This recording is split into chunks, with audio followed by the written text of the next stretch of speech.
A ti que me estás escuchando, a veces decimos que la vida es corta, pero actuamos como si fuera eterna.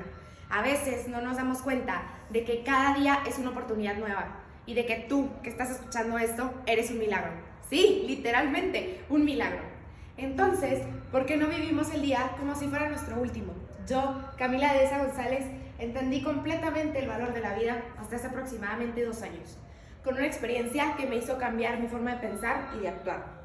Era un 7 de febrero del 2019, un día cualquiera, una fecha que dejó huella, pero también una fecha que se celebra. Ese día me levanté emocionada porque era el cumpleaños de mi novio. Yo sabía que tenía todo planeado y controlado, pero me faltaba una sola cosa, el pastel. El pastel que había mandado a hacerle porque digamos que no soy la mejor repostera, pero me habían dicho que lo tendrían hasta las 7 de la tarde. Antes de esa hora yo tenía clase de ballet y es por eso que le pido el favor a mi mamá de ir a recogerlo. Mi mamá estaba recogiendo el pastel cuando le sonó el celular.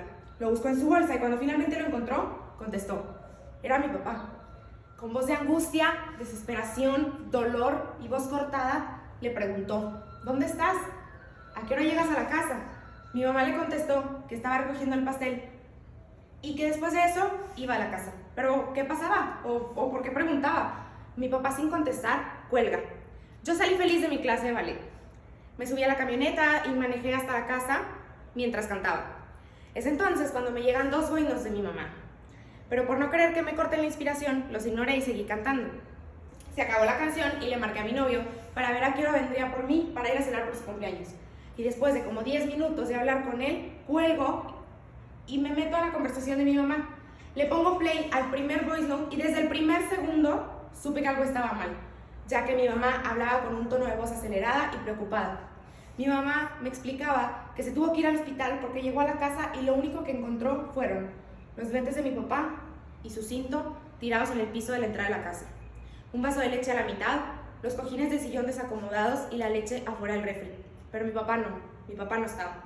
Es entonces que mi mamá se entera de que mi papá está en el hospital porque había inhalado veneno mientras fumigaba y se va para allá. Yo, asustada de lo poco que mi mamá me había dicho, empecé a llorar sabiendo que mi papá, mi persona favorita, una persona muy, muy especial e importante para mí, estaba en peligro. Haciendo paréntesis, mi hermana vivía en Nueva York. Yo, temblando de miedo y sin saber a quién acudir, le volví a marcar a mi novio llorando para explicarle qué pasaba. Me escuchó tan mal que me dijo, llego por ti en 10 minutos. Llegó por mí, me intentó calmar y me llevó al hospital. Llegué a emergencias del Sanatorio Español de Torreón, ya más tranquila, y empecé a buscar a mi papá. Cuando lo encontré, lo primero que le pregunté fue, ¿cómo estás? ¿Cómo te sientes? Mi papá estaba intranquilo, se movía mucho, se agarraba el pecho. El color de su piel era pálido, entre amarillo y blanco. Se quejaba mucho del dolor y me partió el corazón verlo sufrir. Mi mamá no estaba ahí.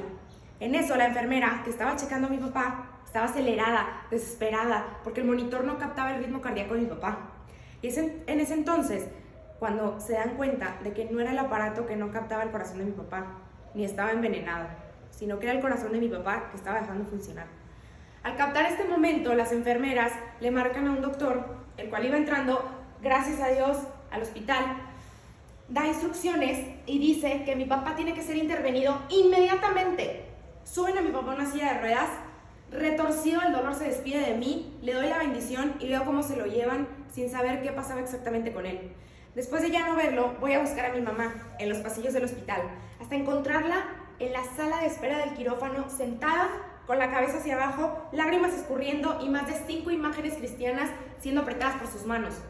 Corrí hacia ella y la abracé. Yo, intentando dar esperanzas, le expliqué a mi mamá que el veneno estaba siendo succionado del cuerpo de mi papá y que después de eso todo iba a estar bien. Pero ella me responde con unas palabras que me dejaron en shock. Casi no podía hablar de lo mucho que estaba llorando, pero me explicaba que el doctor había ido con ella a decirle que mi papá estaba en alto riesgo y que iba a hacer lo que pudiera con él, pero que estaba muy, muy grave. No era envenenamiento, sino que un infarto. Después de escuchar eso, me solté llorando junto con mi mamá y las dos muy asustadas nos abrazamos y empezamos a rezar.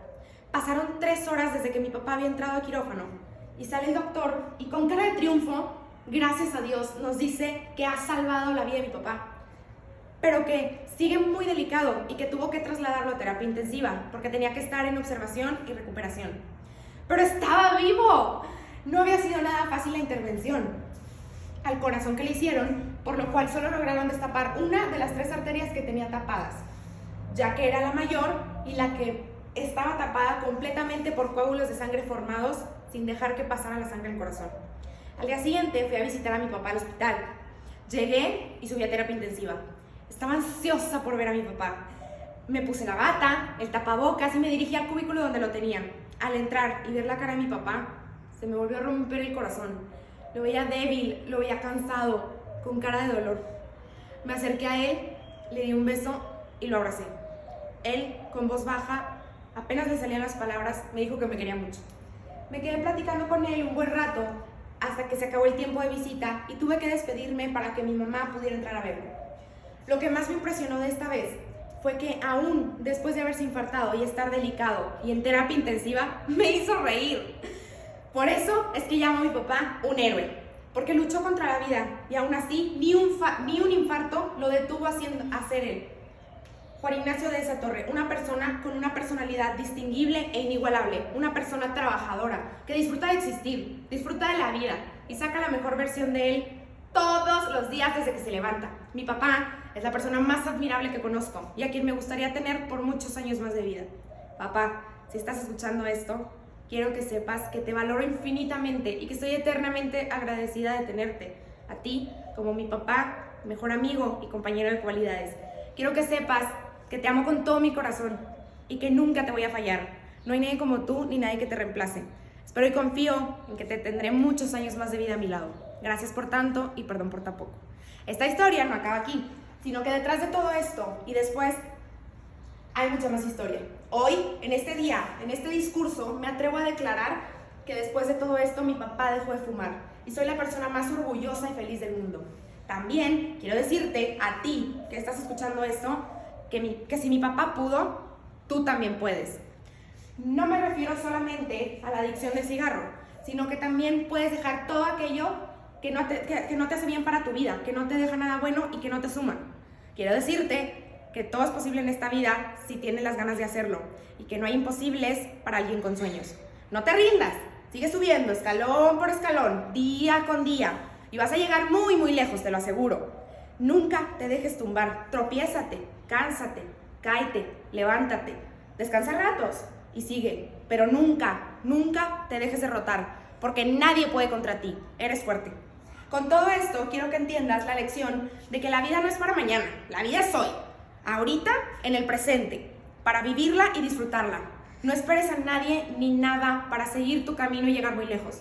Nunca es tarde para levantarse y seguir caminando hasta encontrar tu misión en este hermoso planeta. Por último, quiero decirte, vive el presente y disfruta de los seres queridos que tienes. Valóralos, porque no sabrás cuándo se irán. Gracias.